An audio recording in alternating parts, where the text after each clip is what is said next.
Refuse to sleep. Gaza stems, the skies are gray. Their faith unbroken. Come from the rubble, hope still grows in every heart. Allah knows we are one, though miles apart. Bound by faith, we share one heart. Rise, O Ummah, hear the call.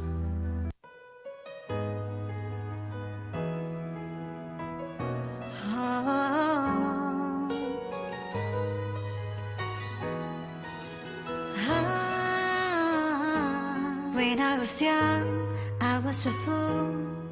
I was blinded and now any better. I was afraid I made too many mistakes, and you'd only look at me as a sinner. No matter how much I would try, all the walls I put up always weather, until your mercy conquered me. Oh, oh, oh, you know all of my. Alright, masu kallo lokaci ya kai mu soma shirin Tsarin Safiya da safin nan minti 14 bayan karfe 7 da safe. Da safin ga mun tashi da yayyafi ko ina. Yesterday we were here talking about yanda yanayi zafi. Well, this morning mun tashi da yayyafi ko ina. Ko ina ka tashi kaga ana yayyafi. Ciki muka bi muka zo aiki. Kai kuma da kake gida da kake shiri da ka aiki shi ka sani ko ina ana yayyafi da muna yara ana kiran shi jikawawa. In ka rena shi ka fita ciki kaga ya jike ka. Shi sa idan da mu fita mu doki lemon mu yi amfani da shi. A nan gaba ma mun nuna muku da shi rahoto na yanayi ya so mu gano yanda yanayi nan zai kasance yau gaba daya. Haka din akwai health tips da Indatu Muhammad ke taimaka mana kowane safiya tana kawo mana. So there is this thing that is happening in Nima Gota area. A young man who not chief activist yana advocates for development in his community. Da aka samu wasu matasa suka je suka kai mai hari har da jin mai ciwo. Aka tsari huskan shi aka ji mai ciwo ba jin ciwon wasa ba. It is like wannan hari da aka kai mai da wato jin ciwo da aka mai ya tada wani abu cikin Nima. When you go on social media, especially TikTok, kana ga matasa da dama suna nuna bacin ransu kan wannan abu da ya faru. Da safin ga we'll look at that. The Ayawasu East MPP Youth Wing su kuma sun sauko da wani wato wasika wato release regarding this particular attack they afku in the Ayawasu East Enclave wato around the Gota area. Kan je wurin kaga da wurin na is in a very terrible condition. Anyan titi duka ya zama ya sunan shi rami. Duka ya tutune ba chesa anyan titi ko tali na ba shi wurin. I think kan wanne shi wannan samari yayi video yake kira ga member of parliament a duba a gyara shi aka samu wasu samaruna yan shan miya aka samu wasu samaruna kuma su kuma suka tashi suka je suka kai mai hari aka yayyanka shi. If you see the picture it's too early in the morning ba mu gwada muku the picture yanda aka tsara idon shi ba wasa bane. Well, akwai wanda suke cewa kaman it is the MP Yusuf Jaja shi ya tura mutane aka je aka yi mai wannan abu. Yusuf Jaja kuma ya fito ya zo ya ce shi ba bai san da zaman komi ba. But in all of these things muna gaya ma manyan mu nan the 'yan siyasa, you see, you cannot be in opposition, cry, say everything in this world, tolerating ka. When you come to power, an mayar ma the same thing, kai ba kai ka karbi. Naka ne ka tashi ka kai ma wani hari. Wai don bai shi ya bude bakin shi, yana kira da a zo a kawo mai development.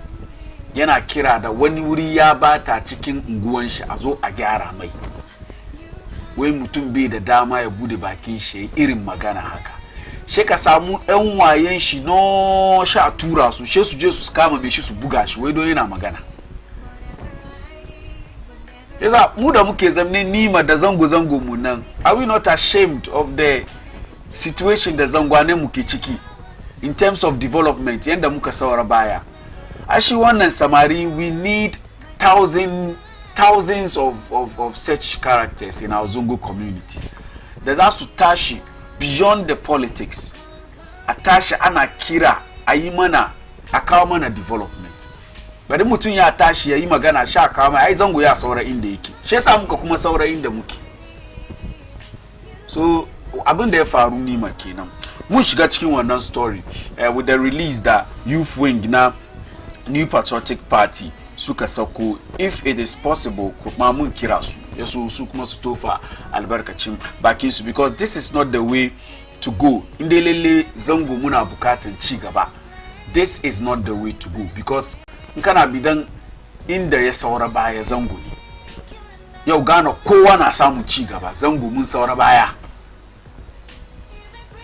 In yan voter region sun complain ba development wuri. In ka shiga voter region, development na ma level ne. Kaga unguwannin arnan su suna samun development nan ko da yake bai da yawa. Mu dai mu ba mu samu ne sam. So it is like the tradition continues. Mu yana muna dadi inda muke bai da kyau, inda muke basa shara dauda. Mun fi son haka nan. Mun zama voting tools. Inda yi election sha zuwa rarraba sikiri da shinkafa a tashi a ja vote. Are we not growing as a community? So abin da ya faru nima kenan, and as I told you, the New Patriotic Party Youth Wing sun sako wasika. Actually this one is dated 10th of November, but then story now is still ongoing. I decided I will not talk about it, but yakmachi maganan shi. Don zaman mu nan muna neman ci gaban zango ne. Shi yasa bai yiwa wani ya tashi wai zai yi magana wai don ya tunatar da manya the need for them to bring development to Zongo, the need for them to share the cake su ba zango wani, the need for them to look at zango. Sha samu matasan zango nan wasu kuma no a tashi a ja kama mai sha buga shi wai don yana magana bai zagi kowa ba, maganan shi yake yi. We'll come to that, but before that, Muduba motivation mu, yo, maybe wannan ya help mu, mu refresh kamu, kadam. Motivation yo, if you continue to think the way you've always thought, you continue to get what you've always got. Wai idan ka ci gaba da tunani kamar yanda ka saba tunani, za ka ci gaba da samun abin da ka saba samu. In ka ban tunanin ka yayi one way, kai mutum tunanin ka one way ne. Baka karban ra'ayi wurin wani. In kana abu bai yi, abin bai yi, kai baka karban ra'ayi wurin wani, baka son ka canza dabara. wai idan kana yin haka kullum kai kan abu dai kake sai kana yi baka son ka canza baka son ka sake wai to kullum results da ya daka ta samu sakamako da ya daka ta samu in ka bi anyan ga ka fail ka bi wannan anya still ka tabi to kullum kai da failure kenan. So if you continue idan ka ci gaba to think the way you've always thought, da tunani kamar yanda ka saba tunani, you continue to get what you always got. Wai za ka ci gaba da samun abinda ka saba samu. Sai sa mutum tunani kamar ya kamaci ka canza. Ba ka canza yanda kake tunani ba, kaga kullum bad results nan da ka ta samu. Bad results nan da ka ta samu. Results da kake samu kullum da baka jin dadin shi da ka ta samu. So we should learn to change the way we think. Wannan zance, the meaning of this saying is that if a person does not change the way they think or face challenges, yanda idan muke tunani muke ganin kalubale, muna huskantar kalubale, mutum na yin wani abu ya huskanci kalubale, she ja baya she je nemi wani wuri ya zamna. Don ka nemi wani wuri ka zamna, kana bata lamarin ka ne. Wai idan ba mu yi tunani mun canza mun sake yanda muke ganin kalubale, to ko da yaushe in dai kalubalen da mun gane shi yana kawo muna matsala ne, to matsalan da mu ta gani, domin ba mu son mu canza yanda muke ganin wato kalubale. It is a call for transformation. Wannan kalma tana zama kira ne ga sauyi, kira ne ga mutum ka canza. Kalman ga manan shi duka kenan, muna kira ne mutum ka canza anyan da kake bi ka saba bi kana yi bai yi, wai ka canza dabara. Tsari nan canjin shi, mai yiwuwa ka canji tsari nan za ka samu sakamako daban. Mai yiwuwa wannan anya da ka dauki kana bi ba wurin da ka bi ka samu abin da kake son ka samu ba. Shi yasa idan kana yi kaga bai yi, wai ka canza tunaninka, ka canza matakinka, ka canza anyan nan da wato kake bi. So the essence of this message this morning is a call for transformation. Kira ne mu canza, sauyin tunani, sauyin hali, da sauyin yanda mutum yake kallon rayuwa domin cimma nasara mafi girma. Sauyin tunani, yanda mutum kake tunani, ni dai haka nike, ni haka nike yin abina, kuma kullun kana yin shi haka kana gazawa. Kuma kullun yanda kake yin shi kenan, amma kullun ka gaza. Ran da ka decide da ka change ka yi nasara, amma saboda wannan shi ra'ayin shi ne, shi wannan zai ci gaba da yi. Kaga ba haka ya kamaci ka yi rayuwanka ba. Ya kamaci ko da yaushe in ka taba 1 2 3 4 5 kaga kaman bai yi, she ka canza tunani. Wai ka canza tunani, ka sake halinka halin banzan nan da aka san ka da shi kake da shi tun kana yaro. Ana cewa malam fari bariwo, malam fari wanga hali bai da kyau, malam fari bariwo. Shi kake yi. Na yi magana shi ka ce ni dai haka nike. Na yi magana shi ka ce ni dai haka nike. Yasi Sharifa men koho, osi me koho, okoha na we trashi. Next day no asa koho no we trashi. Ubisa ose sana memetie sana otie nso de bia akọ anu wakotwa ahwe enso de bia obekọ halin mutum kenan. Wai halin nan wai ka sake halin, wai ka yi me ka kuma yi me ka sake yanda kake kallon rayuwa, wai ka sake yanda kai kake kallon rayuwanka. Yau ni dai ni na doki rayuwar nan simple ne, ni ba ruwana da mutane, ba ruwana da ba ruwanka da mutane, amma inda kake zamnin nan wurin no kake baka samun ci gaba. Inda kake nan wurin no kake ba wanda ya san ka. Inda kake nan wurin no yake in ana kidaya mutane ba kara ka ciki. she ka sake she ka sake bubashan wiwi ajiya bar shiga VC10 da mayafi kije ki nemi total ya sunan shi ake kira abin nan abin da ya ki nemi giya a sa cikin mayafi ki zo ki masa ki sha an gane ta na magana ma ta ce oh ni dai ni haka nike wannan bai samu kariya kike yi Allah wai kake yi mu sake halin mu sake wan kira ne ga sauyi ga titru musulmi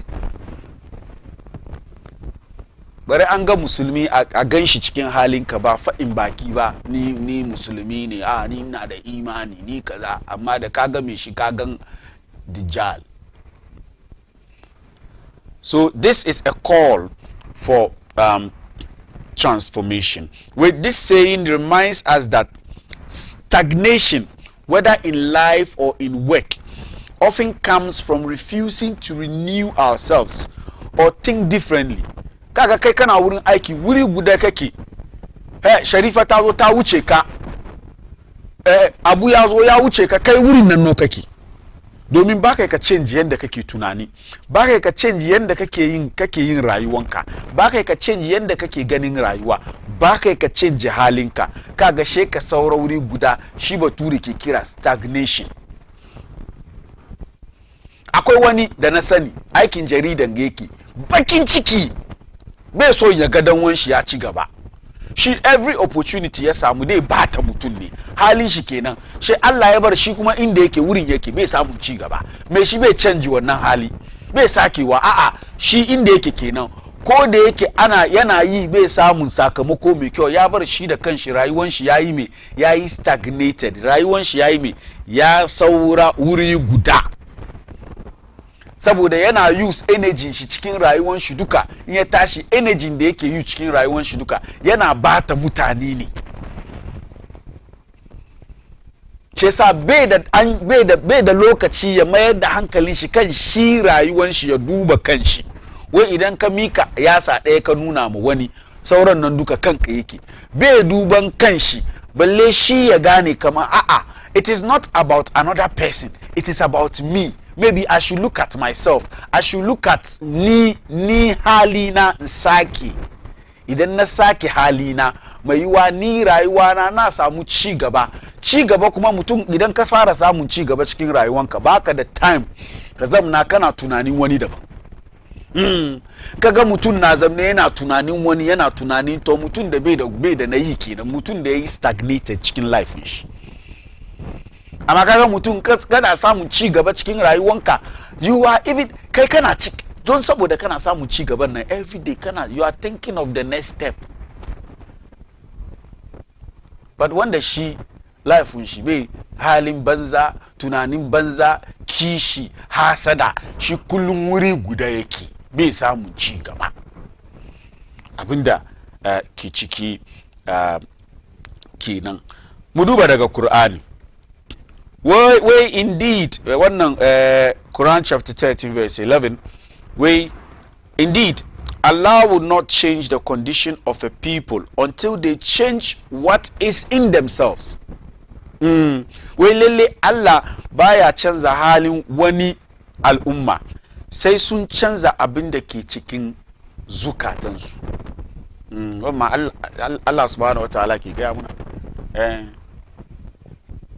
Kana so ji nafilan duniya duka, yi tashin daren duniya duka, yi saukan Qur'ani duka. If you don't change what is in your heart, you do all of those things in vain. Yes. If you don't change what is in your heart, all of those things, you do them in vain. Domin wannan aya yana teaching mu that for a person or a community's circumstances to change, they must first initiate a change within themselves. Yace wannan aya daga Surah Al-Arad, that's Quran chapter 13 verse 11, tana koyar da cewa idan mutum ko al'umma suna son halin su ya sauya, wato suna son halin su ya tsake, hali da suke ciki ya tsake, dole ne su fara da sake abin da ke cikin zukatansu. Shi ne ka sake abin da ke cikin zuciyanka. To wannan na karfafa shi zancenmu da yau muka kawo muku, da muke cewa idan mutum ka ci gaba da tunani kamar yadda ka saba tunani, za ka ci gaba da samun abin da ka saba samu. Ina sama mun dauki wani abu cikin wannan dogon magana. Na ajiye nan ya so mu duba, mu zo kiwon lafiya, mu duba me Hindatu Muhammad yau za ta kawo muna. Wai nutritional and health benefits of kuntumbre.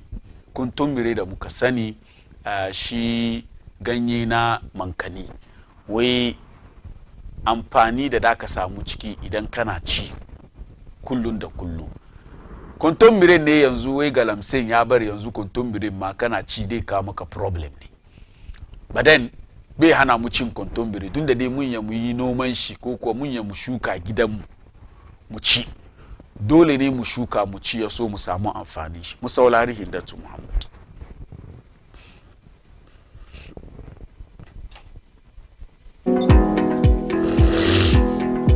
Kontomire, wanda kuma aka fi sani da ganyen kwakwayam ko mankani, shine gidan abinci mai gina jiki wanda aka fi so a cikin abincin Ghana. Bayan dandanonsa a cikin miya, yana ɗaukar nauyin lafiya mai tsanani. Ga dalilin da yasa jikinku zai gode muku idan kuka ci shi. Ni ce Hindatu Muhammad, wannan shine shawarwarin kiwon lafiyarmu na Baina TV. Na farko, yana karfafa tsarin rigakafi. Ganyen kontomire 6 zuwa 10 yana kunshi da kusan miligram 145 na vitamin C, kusan kashi 86 cikin 100 na abin da ake bukata na yau da kullum. Na biyu, lafiyar ido. Mai wadata cikin vitamin A da C, kontomire yana tallafawa hangen nisa mai kaifi, kuma yana taimakawa wajen hana kamuwa da cutar cataract da makanta na dare, wato night blindness. Haka zalika, taimakon tsarin jijiya. Kontomire ya kunshi vitamin B kamar thiamine, riboflavin da niacin, waɗanda ke taimakawa kare aikin jijiyoyi da rage alamun kamar tingling ko kumburi. Sa'annan anti-inflammatory properties da kuma kula da hawan jini. Omega-3 fatty acids da ke cikin ganyen na taimakawa wajen rage kumburi, wanda zai iya sauƙaƙa ciwon arthritis, gastritis da sauran cututtuka masu kumburi. Omega-3 kuma yana taimakawa wajen daidaita aikin jijiya, yana ba da gudunmuwa ga ingantaccen matakan hawan jini. Sa'annan lafiyar narkewar abinci. Yana da yawan sinadarin fiber a abinci. Kontomire yana taimakawa narkewar abinci da kuma hana ciwon ciki, rashin narkewar abinci da kuma zawo. Yana kuma kula da cholesterol. Kontomire kusan ba shi da cholesterol kuma ba shi da mai. Yana da kyau ga lafiyar zuciya. Fiber da methionine suna taimakawa rushe mai da rage triglycerides. Arzikin iron da samar da tantanin jini, wato red blood cells. Kontomire yana dauke da iron, wani muhimman ma'adanai da jikinka ke amfani da shi don samar da hemoglobin, protein da ke cikin kwayoyin jini mai dauke da iskar oxygen. Wannan yana taimakawa wajen hana ko sarrafa anemia, wanda ke haifar da gajiya, rauni da launin fata. Don haka, a koyaushe ku yi kokarin hada kontomire a cikin tsarin abincinku. Ni ce Hindatu Muhammad, wannan shine karshen shawarwarin kiwon lafiyarmu na yau.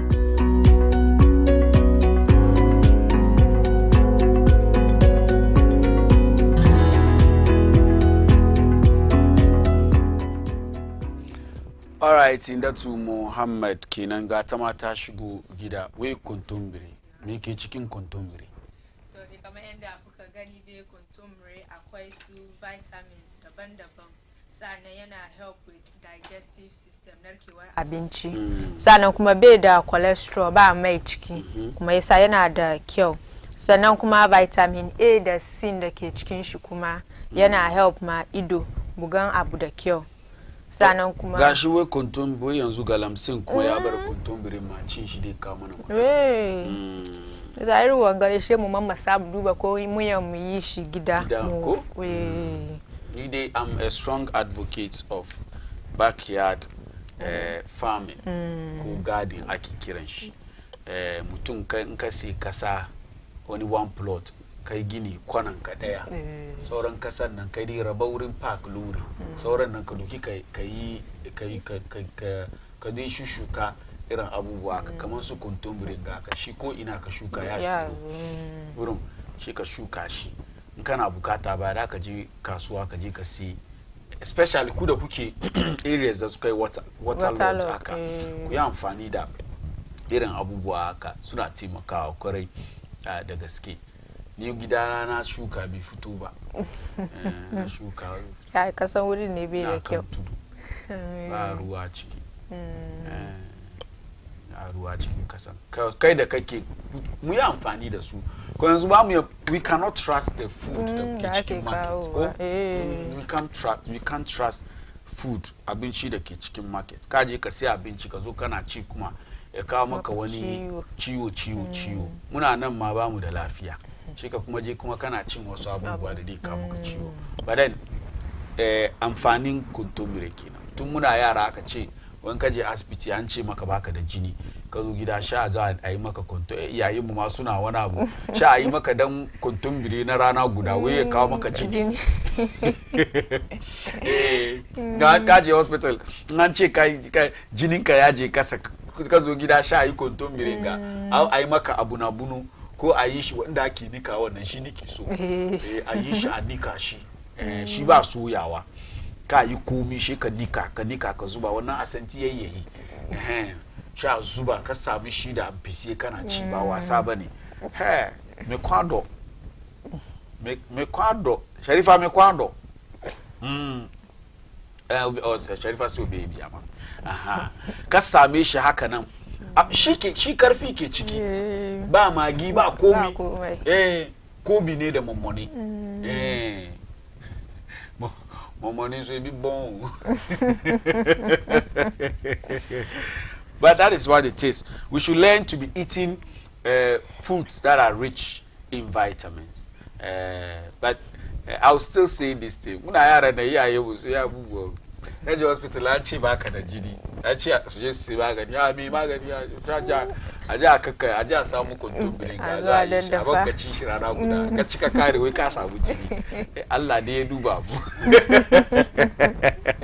All right, so that's it by way of health. Da safin ga mun tashi mun ga yayyafi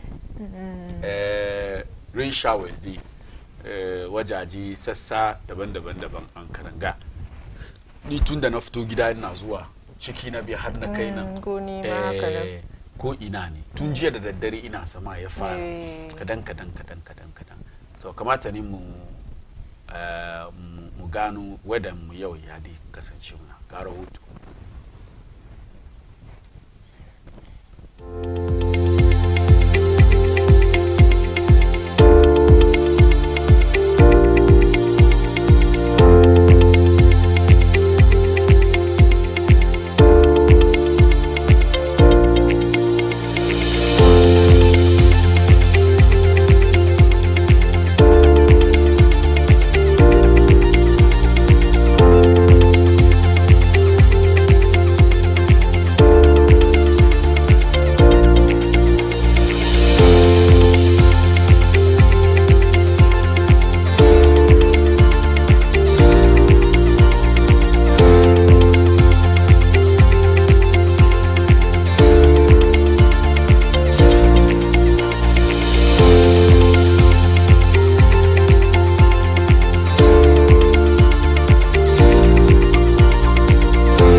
That's the weather. What did you pick from the weather reports? So cikin da weather report din ka duba su Accra da su Central region dai mu da muke South nga wai za ta yi adari ko yayyafi sannan wadanda suke arewacin can su Northern region Ashanti region wurin kuma za musu rana ne kamar yadda dai muka tashi yau dai muka gana ta muna dai hadari yayyafi dai ya ta yazo ya ta ce haka dai kasance da hode ko na'am cikin ganin daman Allah ya kashe adari ya kawo rana haka muka sani ya kashe adari yanzu kamar jiya kenan na fita da daddare da gida shi madinan gana yi yayyafi da na kai sidin ashoma har abuba shi ana yayyafin da na kai ashoma wurin ya bushe ba ko digo daya shi ne ce kaga ikon Allah ko wani sa'idin kaga ana adari kana binciken adari shi gaba da shi ka bulla cikin rana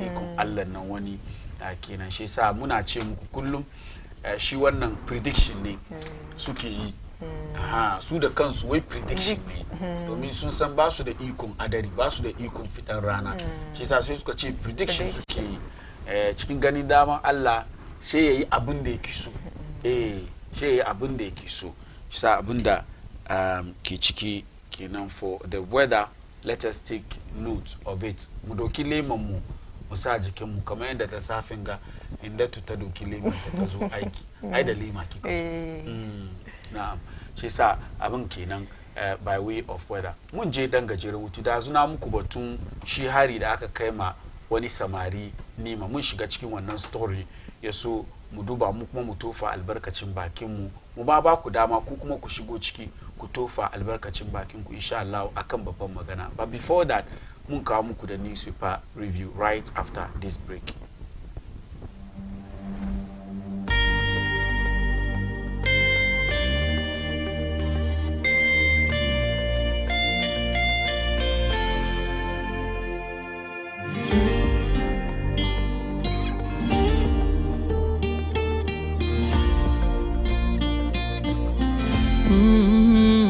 يا من صليت بكل الأنبياء يا من في قلبك رحمة للناس يا من ألفت قلوبا بالإسلام يا حبيبي يا شافعي يا رسول الله بأمي وأبي فديتك سيدي صلاة وسلام عليك يا نبي حبيبي يا محمد أتيت بالسلام والهدى محمد حبيبي يا محمد يا رحمة للعالمين يا محمد يا من حليت حياتنا بالإيمان يا من بجمالك علمت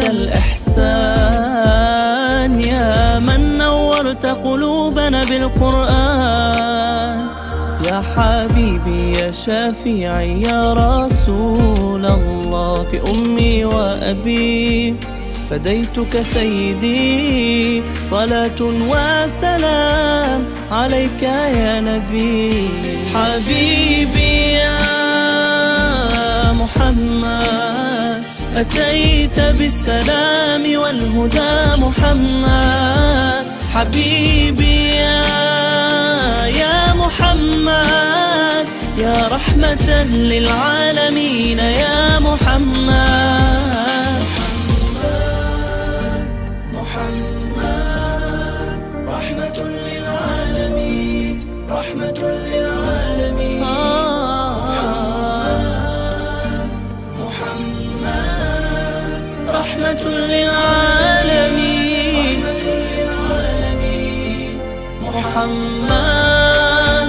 محمد رحمة للعالمين رحمة للعالمين all right mun dawo da mu shiga cikin newspapers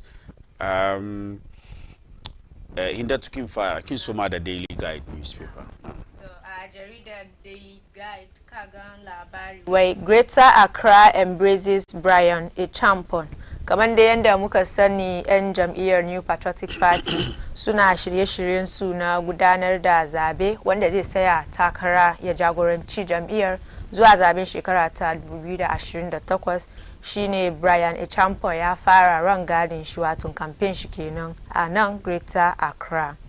Sannan wai Ahmed Swale Kila Freed.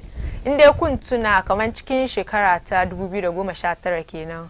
Wai wani dan jarida mai leke asiri wato investigative journalist kenan Ahmed Swale wai aka kai mai hari aka kashe shi. Shine dai har wa yau da muke jin yau ana batun shi gobe. Shine jiya dai da aka te kotu wai Attorney General ya bada umurni wai a dakatar da karan da ake yi kan wanda ya kashe shi. Kenan yanzu an free shi kenan an ba shi freedom shi.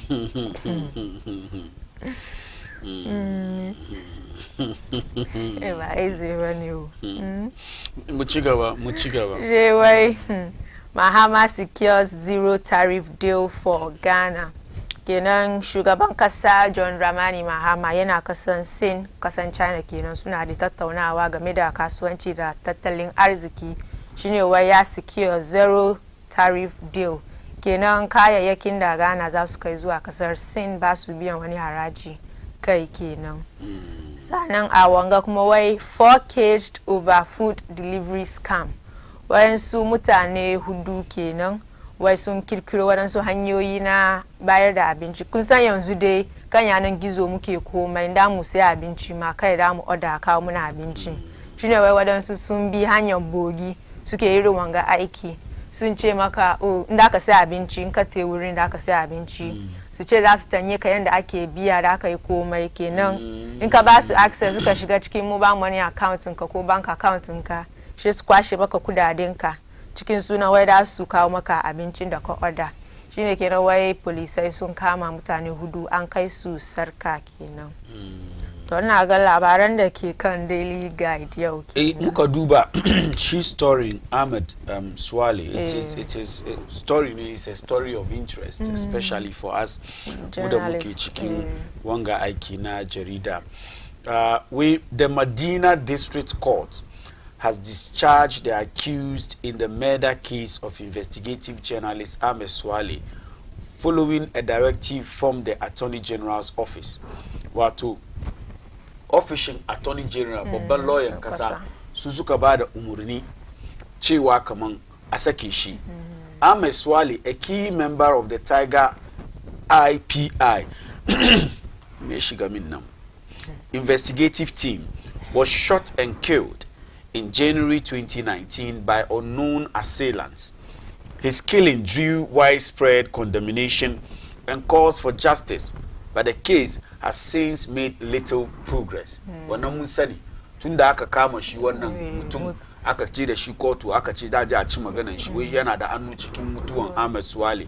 Maganan nan yana tafiyan katantawa ko tafiyan kunkuru. Sannu.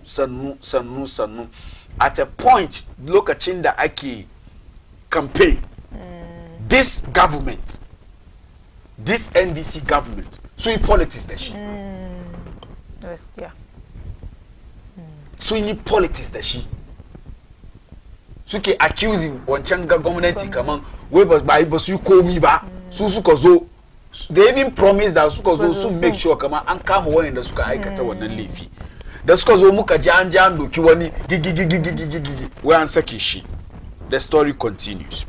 The suspect, Daniel Owusu Krantin, was arrested and charged with murder, an abetment of murder in connection with the incident. However, during Tuesday's sitting on October 14, 2025, the prosecutor, Chief Inspector Nana Ifua Bamfo,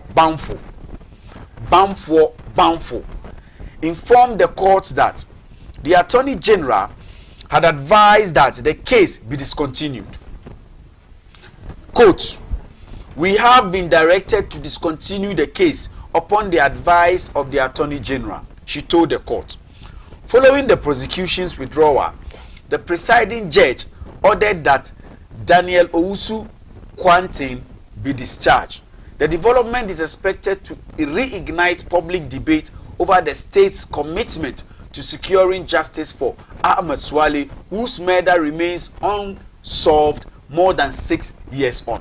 Now, the question I am asking is that when the NDC were in opposition and they made it look as if they have all the evidence, kaman lele oh they even mention Kennedy Japan kaman yana da annu ciki we forgave them when they came to power aka je aka daga wanda bai kamace a daga shi ba aka je aka ci magana witi sram gashan saki shi.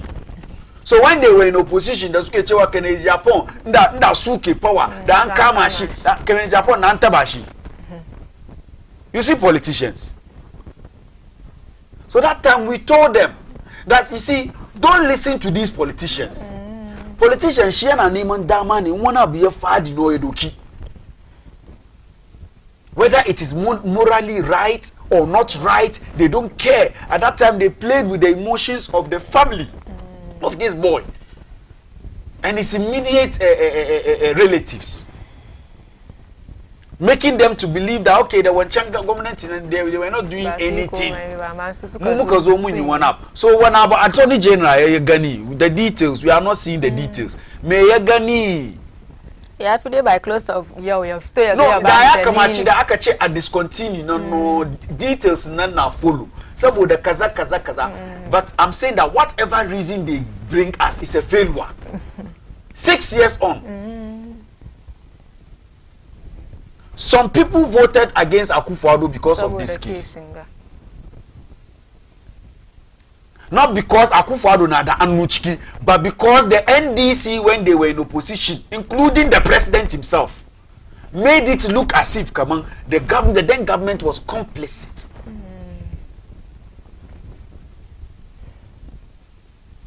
You see the reason why we shouldn't play politics with everything. Yanzu one maybe one mugu mutune. Yeye aikata wanga lefi. Shaka doki donke Japan ya jazam na yi fadi ofinshi. Shi mun san shi me fadi ofini. Yeye maganganu shi. Shaka mai da abin politics. Shaka zo ni abin da ya ci min rai duka ne. Da aka zo power nan. Kennedy Japan nan da lokacin da NDC ke opposition. Nda su yi magana duka she su mika anu su nuna shi. She ba shi aka kama ba. Shi aka jaka kama wani way Daniel Grantin. Kwame Ahin. Ono oye Kwame Ahin. Onye politician. Inti yetimi ayeden. Achi no. Ena ayeden. Witi. Sram. Aden yeye yahunsa. Aden yeye. I expect Anas Armia Anas to be speaking by now on this particular matter because he works with you. It is through the work that he did for you. Whatever it is, that is what we know. Because that's the picture you guys have created all along. So immediately after this decision by the Attorney General, the court ya kamachi muji Anas Armia Anas yongano ya kaw release mazo yazo ya magana abar government inga su san kaman you cannot say certain things in opposition come to power and you are doing something different ko maybe su yin binciken su suka gane kaman shi wannan samari bai komi ba yanzu da mai da bin kan Kennedy Japan fine kuma musani very musani so fito da rahoto mu gani abako ku ifadi ofin ku kuna opposition ku promise the heaven and earth when you come to power then you are doing something different then you say we shouldn't talk. In fact, come babban magana. I'll come to the matter. When now criticizing the government, ya warrant mutani riffraffs,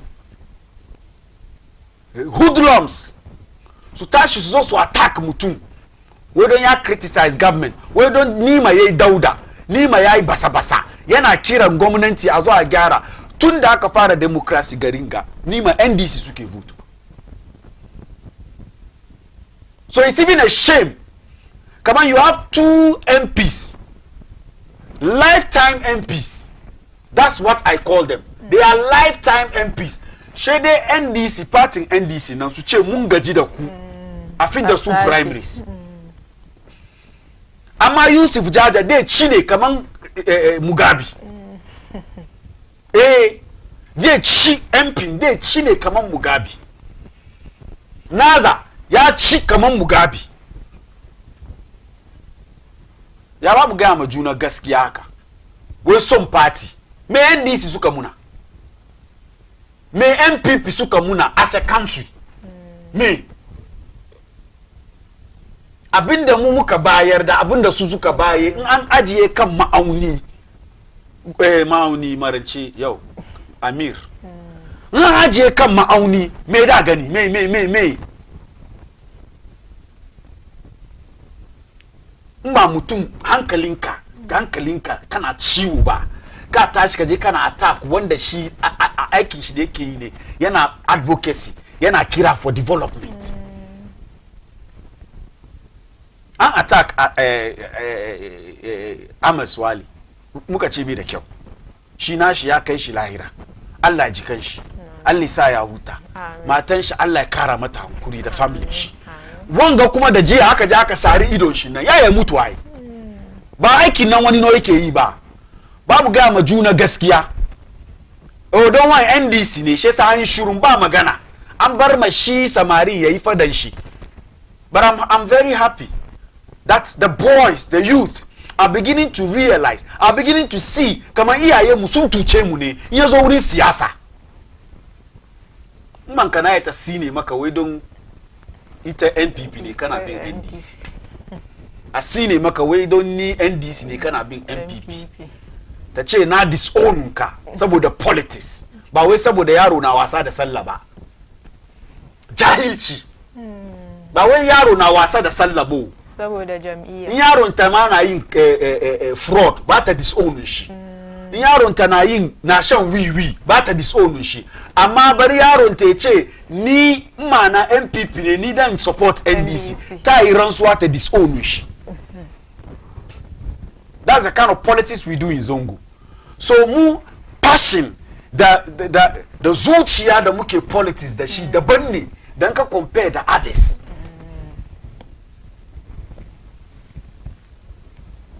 Answers me one kabian shim. Yabeba, let's continue with the newspapers. And some no be owa bufu ye hi. Me na me ka kire o. And some no be owa me si den bufu ye hi. Especially say efrizongo na eba. Because Anabi sallallahu alaihi wasallam didn't teach us cowardice. No. He taught us to be brave. It is in our braveness. She did rather the politicians su gane kamar mu kuma mun mallaki hankalin mu. Waye mallaki hankalin shi ya kai musulmi? Ai ka yadda la ilaha illallah Muhammadur Rasulullah ka bi addinin musulunci wannan ma hikima ne. Wannan da kawai hikima ne. Let it be seen in our actions. Let's no politician yazo deceive mu yabo muna bin su kaman mu raguna ne mu ba raguna bane sam inda musulmi yafi arne kenan. The only thing that follow logic is Islam. Ka ajiye nan kaga she hadu. Thousands of years ago akwai ababa da Annabi sallallahu alaihi wasallam ya fada yake cikin Al-Qur'ani. Yo, it is manifesting. The scientists are proving it. So addini nan ba addini ne da duniya ko san kaman addini nan mai kyau ke ga sauran nan siyasa ake. Shi yasa ya kamaci inda muke zama a gani cikin halayyar mu a gani yanda ma mu muke yin siyasa yayi daban da na kowa. Amma ya muke yin siyasa mu. Shi ne ke ga wani MPP shi da NDC shi ya fi mai da annabi ya fi mai da addinin musulunci party manifesto shi ya fi mai da Qur'ani. What kind of nonsense is this that we are tolerating? Muna da manyan maluma ana magana ba ji. Nace miki in mata ya ta sine madiyanta saboda politics ta ce ta disown shi wai don ita NDC ne yana bin MPP ko ita MPP ne yana bin NDC zango kenan kuma ta tashi ta yi ta yalwalla ta yi ta yi sallah ta yi azumi ta yi kamar tana tsoron Allah ta fi kowa da yaron nan da ta sine ma wai don saboda MPP NDC na cafe boy ne fraud boy ne yana zuwa yana kawo wata yana sha wannan ba ta sine mai ya bari ta yi alfahari ya kawo ya biya mata kudin hajji ma da te duba ni sai yanzu kuma sai mu je ga jaridar Daily Graphic kenan. Why cabinet okays 6,200 teachers posting. Clearance makes way for payment of arrears. Education minister. Keda minister ilimi Haruna Idrisu.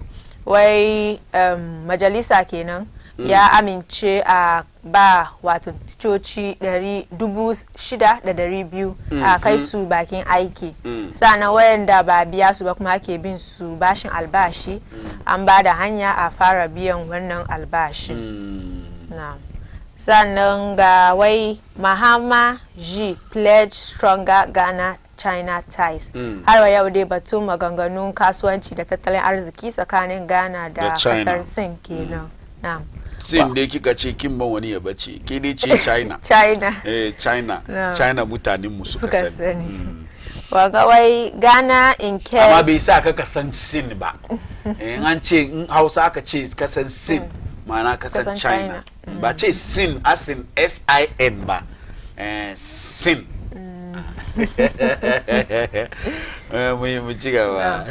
Why Ghana incurs $1.9 billion in annual post-harvest losses. Ghana aka kare shuke-shuke abinda muka samu ciki, aka zo aka auna abinda aka samu da basussukan da aka yi. Post-harvest losses yana kunshi shi ma ya kunshi ma kayan abinci da ake an yi noma an kare an harvest abincin. Amma ba iya an tafi da shi kasuwa an si ba shi sore yana aje shi yana rubewa lokacin da muke sukuru an yante shi mai ga kuma dan masu kisan wurin suna noman tomatoes sun yi noman tomatoes wato in kana neman tomatoes baka si kai dai tashi ka bi anyan titi kamar da ka inda suke gonan su kaga tomatoes an yana zube haka dewa ya fara rubewa bai shi ya bar abin shi domin daukan abun ma na je da shi ka je da shi market abin ya bugu don garin kowa tomatoes yake ya bugu shi yasa ake kira da wato factories kaman wani wuri kaman a kuma dan haka da ya kamaci akwai factory tomatoes kaman uku wurin yaso a mai da wurin nan ainihin tomatoes ganin ga duk baki da wurin yake fitowa mun san a kuma dan wanci those areas they are known I mean tomato farming areas. Did I say tomato? Yeah, tomato. Yeah, tomato. Yeah, when we say tomatoes, we say tomato farming areas. You know, so we should get some factories there. You know, yeah, so mutani samu aiki. That's how you do the 24-hour economy. Hey, abu bude factories wurin in garin ga dundu suke yi sha bude factory dundu aba sai manyan V8 in shugaban kasa da wuce ka kidaya 50 60 bari muje shega wanga kuma wai wani rahoto da aka fito da shi wai economy demonstrate resilience. Sauran algihunmu. Resilience has to be felt. The resilience of the economy has to be felt in our pockets. Ya kamacin gada kunun da nake ci kullun nan yayi girma kadan. Yanzu tuwo man kaje kace na 10 cedi ana kwasa ne a manda cikin kenshi. Nan zuba miya ma baka ga tuwo. Ya kamacin mu gani babatun economy resilience economy mu kaza duka programun IMF ne duka programun Sharifa na tambaya na when was the last time I bought tuwo dai ni ban sai tuwo waje tuwon waje sunan shi yunwa ai tuwo kaman taligi tuwon waje nan kaman taligi masu sai tuwo kaman taligi kaman dai kai kokon moli ya zamna in yayi sanyi kaga yayi karfi haka suke mana tuwo waje tuwo kuma dai ya kamaci an doki an kwara maka ka ji zafi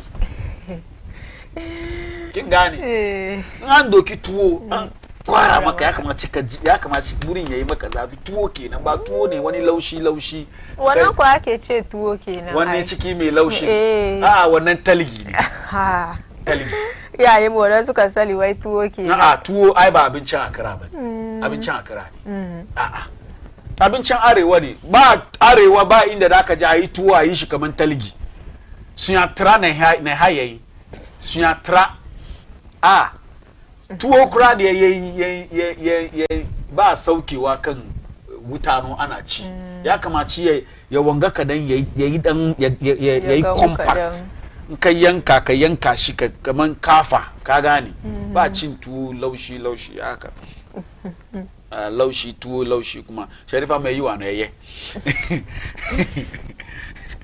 okay mu duba da Chronicle News ga hutun Dr. Mahmudu ba mu ya kasa ga Brian Champon duka dai MPP zabe da za su yi 31st of January su zabi wanda zai rika tutan jam'iyyar gabanin zabe 2028 shi suke yawo suna yi. Brian Champon unstoppable in Accra. Fear delegates.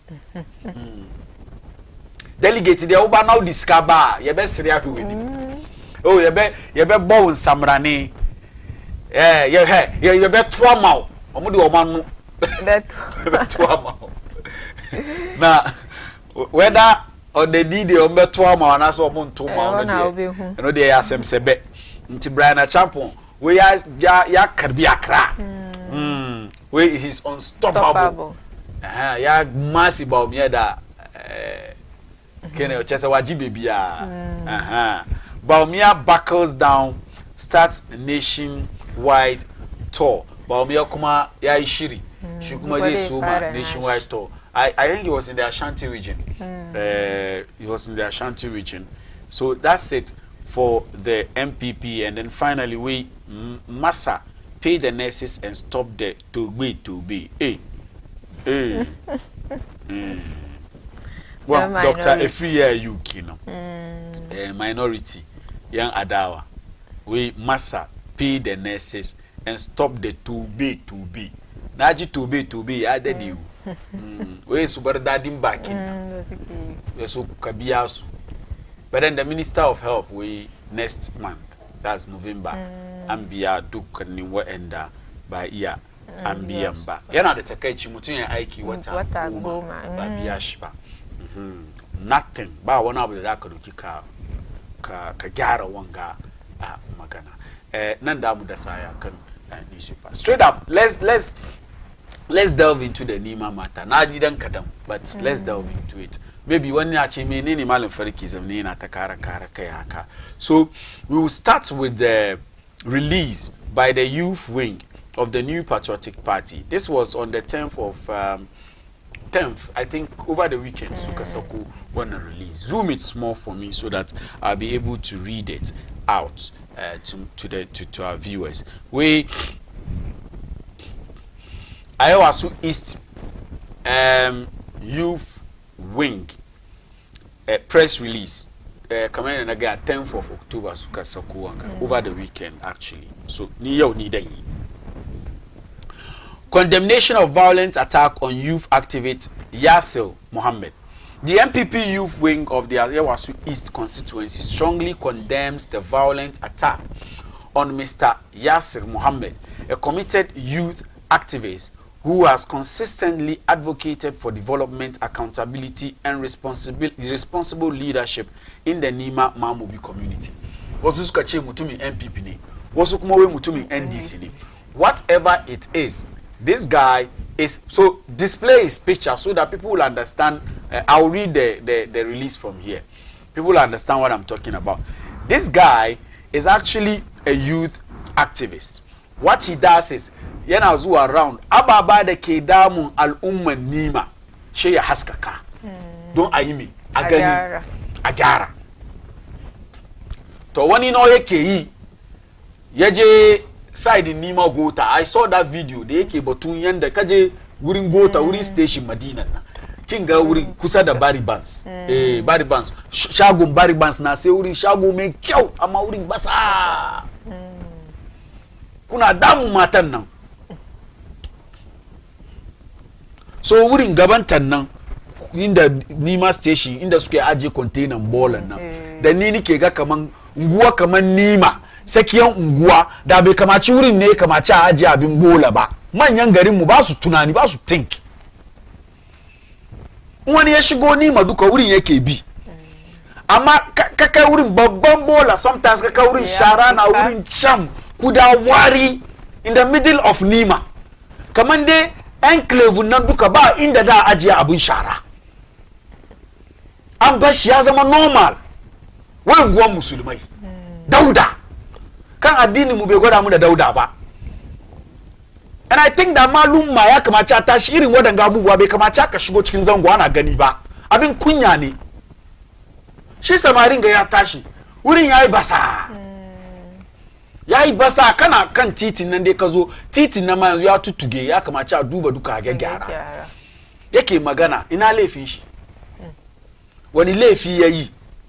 When in a democratic society, divergent views and constructive criticisms are essential to progress. That is true. I agree with the youth wing of the MPP. Kaman cikin demokradiyya fadina kan fadinawa da shi ake aiki. Wai don an vote maka kai kana power doesn't mean ba ya yi magana lokacin da kake opposition baka magana.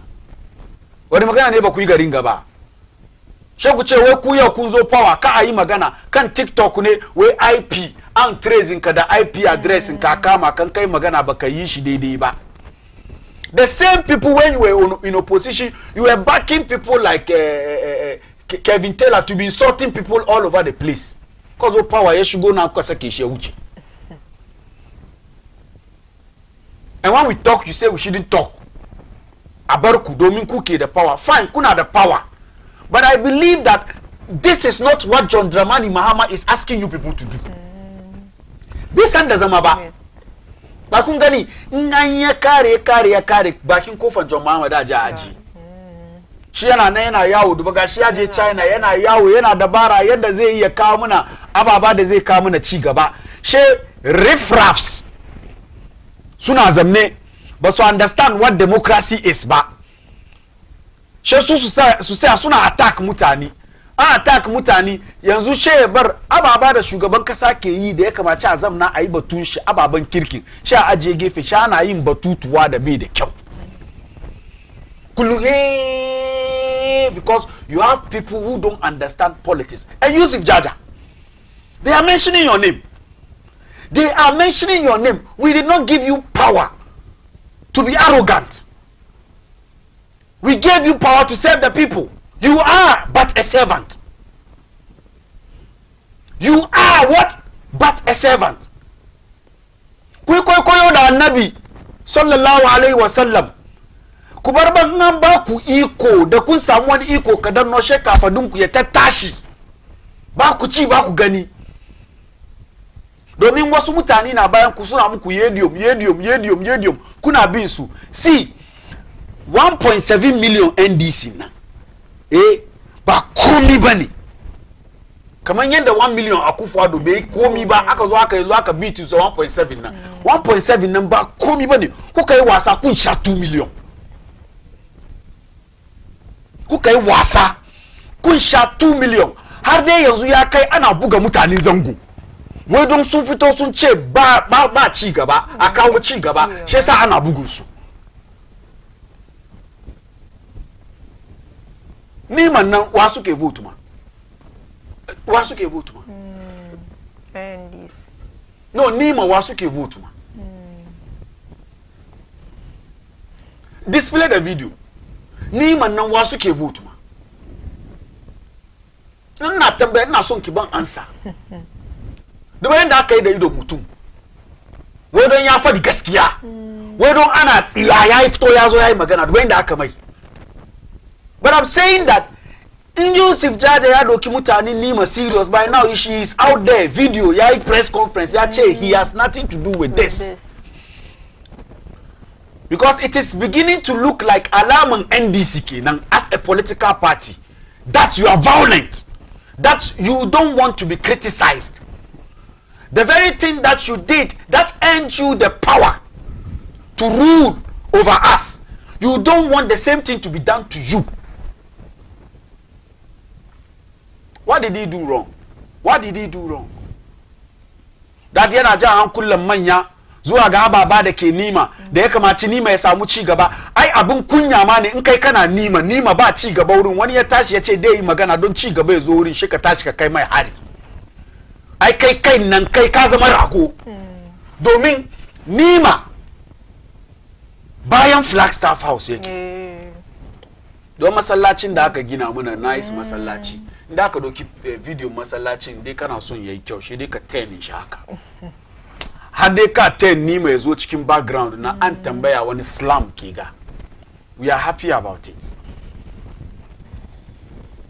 In ka ga gaskiyan sha ce wai don me sa kake ga gaskiyan shi ka samu masu shan kwaya da ba su da nayi sha tashi kawo maka hari wanda suke son party su ya fi kansu shi su tashi su kawo maka hari. To bani gaya muku shugaban kasan ba abin da yake so kenan ba. Har dai kai dan nima ne tambaye kanka kamun John Dramani Mahama ya bar mulki in the next 3 years don wanya ya kare. Me kai kake son ka gani ya ina kake son ka gani nima ya kai? Are we going to leave Nima like this? Yende yake Nima Mamu bi enclave slam Dauda komi basa abinda mu muke so kenan. Kar matasa su tashi su yaki ba wai yakin makami ba, su doki bakin su yi magana kaman yanda kowa ke yi, kaman yanda voter region ke yi, kaman yanda Ashanti region ke yi, kaman yanda kowa da kowa ke yi. Mu dai muka tashi muka yi mu samu riffraffs, and I'm repeating it. Honorable Yusuf Jaja, a fine gentleman. So bai kamaci a ce wasu su aikata irin abu haka sha doki ana sa maka ba. Ya kamaci shi da kanshi ya tashi a ja a nemi wanda suka yi wanga aiki a kama su a jakunnin su. In bai yi ba, he is also a minister. In bai tabbatar da hakan ba, to shi yayi. Don wani bai fi karfin wani ba. Ba laifi ganan ga da ya kai wani laifin hana mutum hakkin shi. Ya faɗi albarkacin baki. Ba wani laifi da ya kai wannan laifi.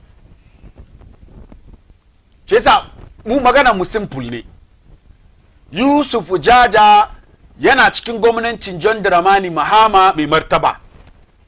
John Dramani Mahama bai support irin abu haka. Mun san Yusuf Jaja kuma bai support irin abu haka. Inda lalle bai support irin abu haka. Yusuf Jaja ya hada kanshi da MCE na Ayawaso North. Don Ayawaso North ko East ciki duka ya hada kanshi da su. Su ne suke jagoran tsaro na cikin wannan municipalities. Polisai, sojoji, kowa da kowa karkashin su suke. A yi investigation a kama waɗanda suka aikata wanga laifi kan wannan samari. Domin shi da kanshi ya fada, mu saurare shi maganan da ya yi. The video is kind KTCTV3 now. Any message to the Excellency, I want justice. If justice is not done,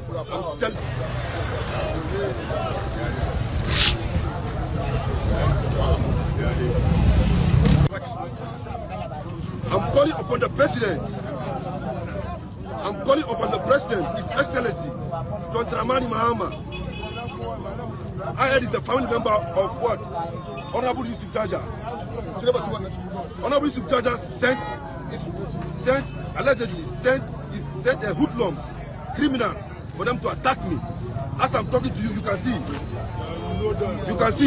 This is the engine. This is the engine, as you can see. So I'm sending a message to the Excellency. I want justice. If justice is not done, I'm telling for God and man, there's going to be bloodshed. I'm telling you, I will not repeat anything. There's going to be bloodshed. The justice will be done. There won't be any bloodshed. Yes, there won't be bloodshed. Somehow, Sunashi Yasir Muhammad. Suna mai kyau. Mai da suka bata mai huskan shi. Nice guy, shi ke kasan nan. Show the picture, the other picture, no, the other one. inda aka ji mai ciwo so that people understand one lokacin ga an dunka kenan tukunye ya fito yazo yayin magana there are other pictures lokacin ga an dunka kenan ya fito yazo yayin magana. I think ba shi kawai aka attack ba but then shi ya jagoranci shi wannan abu da aka yi shi activism. Oh, show the picture. Huh? There's a picture lokacin da aka attack in Sheki Asibiti so that we see the clearly what exactly happened. Kuda da safin ga kuka tashi. Ba one ba the other one. Please take it off. Not this one.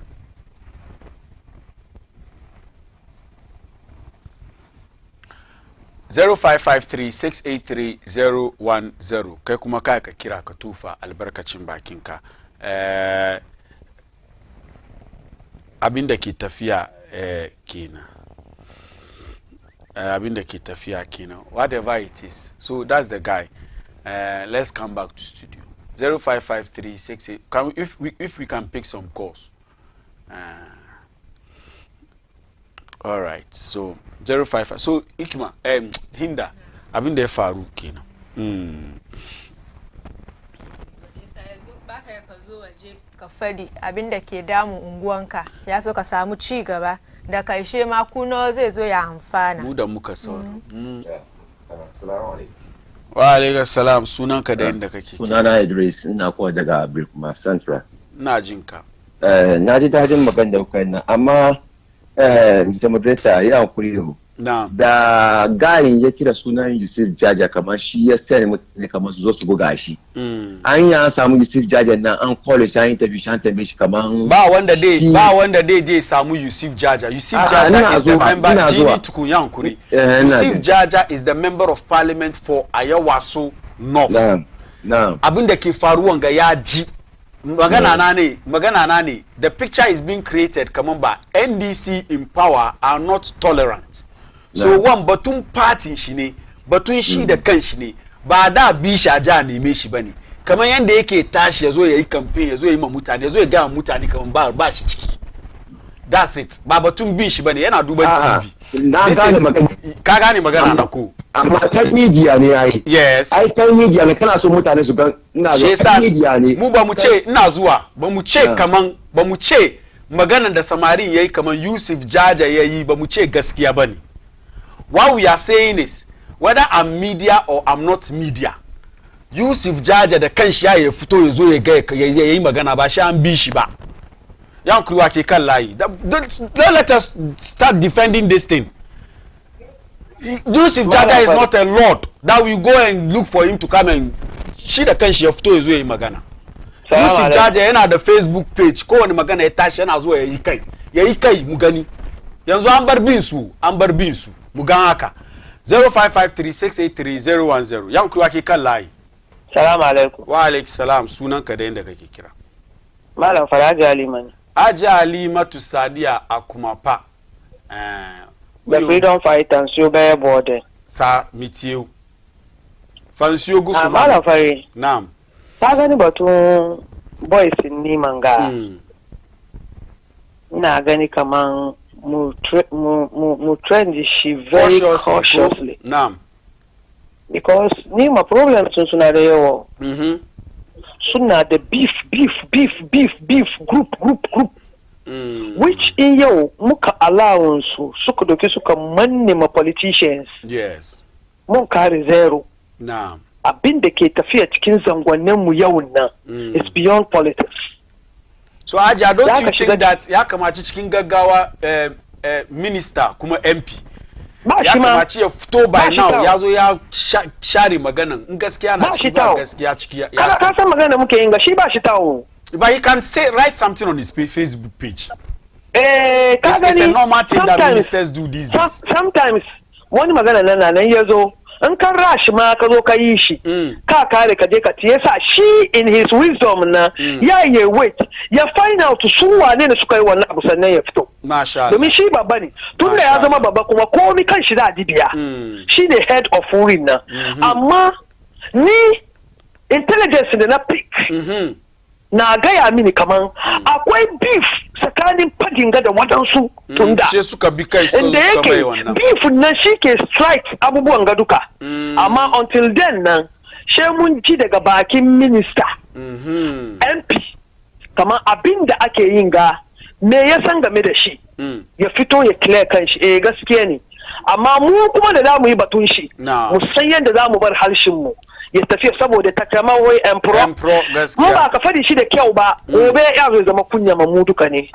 nagode ni kuma kai ma ka kira 0553683010 kai kuma ka tufa albarkacin bakinka ni dai na ce Yusuf Jaja ko ina yake duniya ya yazo ya zana wani abu ya bar a san kaman he doesn't know anything about it yan kurwa ke kan layi assalamu alaikum wa alaikum salam sunan ka da inda kake kira sunana awwal na kira tsara awwal daga na alajo na jinka ya kuri abin da ke faruwa da ni manga da wadansu suna kwallo suna wai Yusuf Jaja bai san da zama ba kuma news na tafiya yana cin na ji wata jiya na magana kamar wuri ya yi tafi ba shi samu amma social media da yana yawo ko wani jiwo so at least in dai ka ji wani abu na faruwa kai maka ka zo kan kai ma mutane ka magana ya so ko ya zo ya calm down abin da ke tafiya amma ta wani kai baka fito ba ala abin da aka faru ana attack ne shi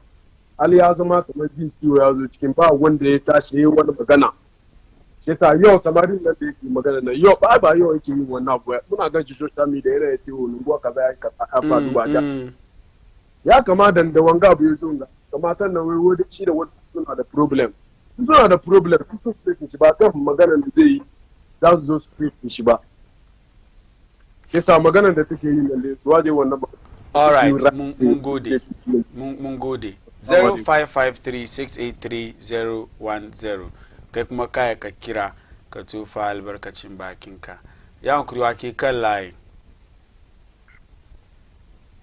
hello wa alaikum salam muryanka na kasa ya hankuri ta da muryanka kadan wa alaikum salam sunanka da inda kake kira ina jinka muryanka na kasa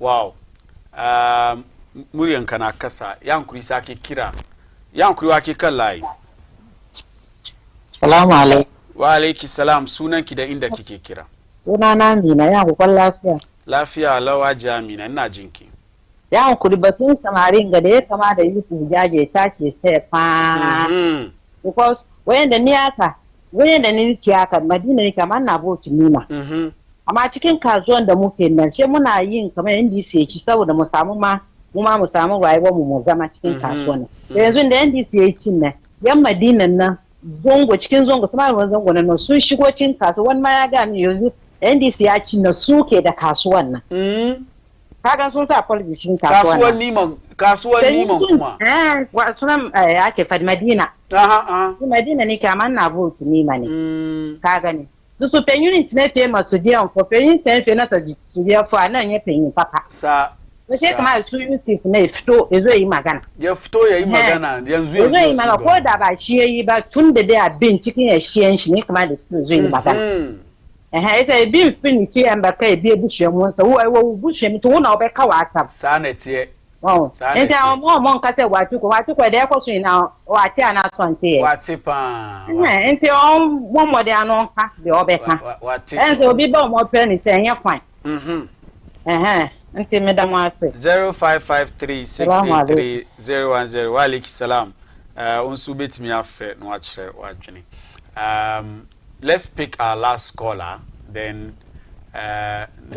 yanku wake kan layi sunana Muhammad ina Newtown ina jinka kai kana kusa da wurin yi magana ina kusa da dama Yusuf Jaje na be kuma ko ni gota baya wanga Islamic Hospital wani gota kato wani gota na ba na yau bane ya dedde right ba Islamic Hospital na bayan shi ko ni gota wani gota na fi yi abu na bai ba ya zama kan amma inda za yi wanga sai ina shiga gida sai na ba boys na kudi sa vote men amma muna yi wanga mun cire shi 4 years mun say Jaja king.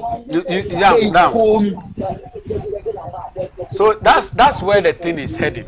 That's the reason why Honorable Yakamachi of two Yazuya Magana. Where media and Yakamachi Mubish. Baba Ubani, I think she can say out. She can say out the Magana. All right, now go there. We mu media ni Yakamachi mutashi muje mubi mune masubiko.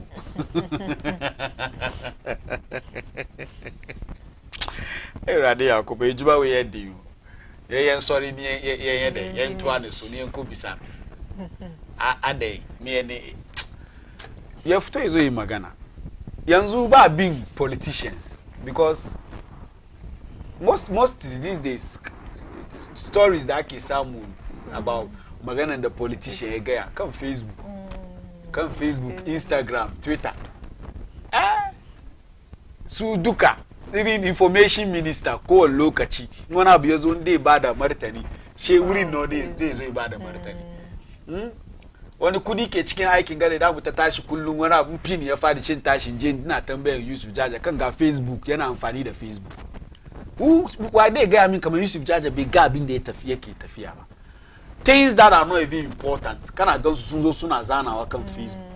Black Stars suka qualify World Cup. Go and check all of them their pages. Sunzo sunzana wana abukai.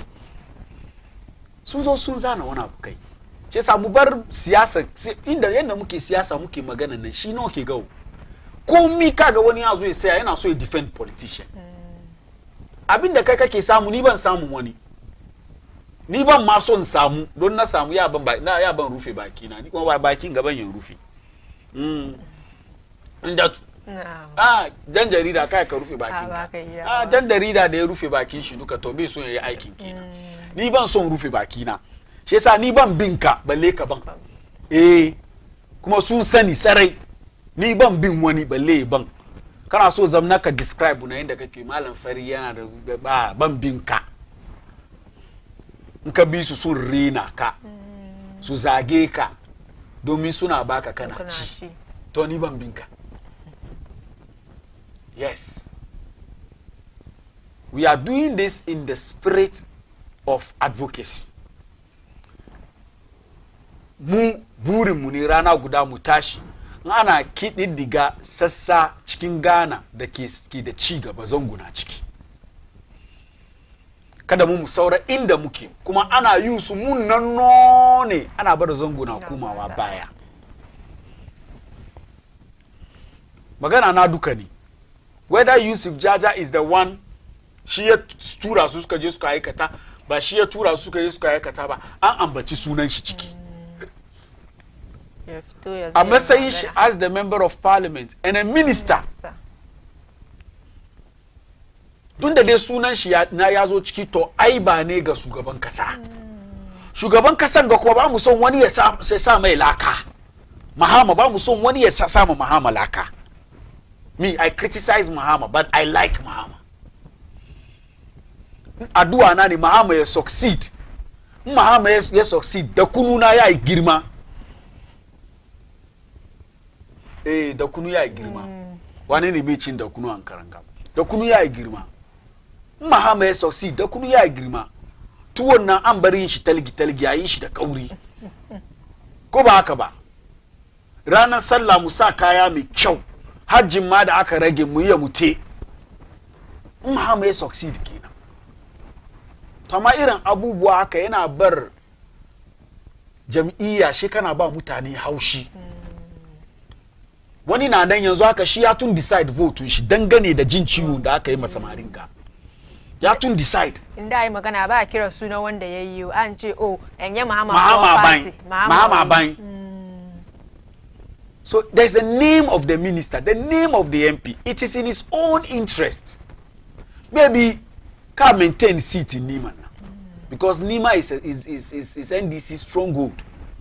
But the fact of the matter is wani daban yana wani wuri inda wanda yake wani wuri su ba wuyan su sun change hankalin su. In ya ga wannan to shi yanzu ya tun decide kaman bai vote ma NDC. Ba maybe in ka fito cikin gaggawa ka zo kai magana.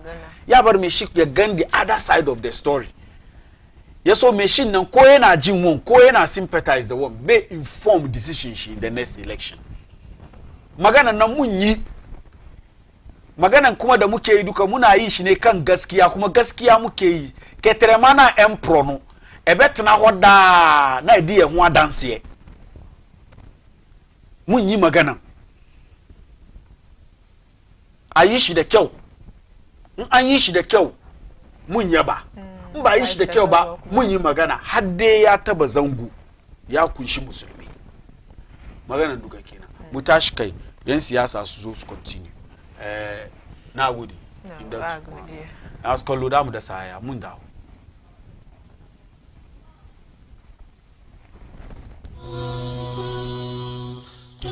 6 a.m. when you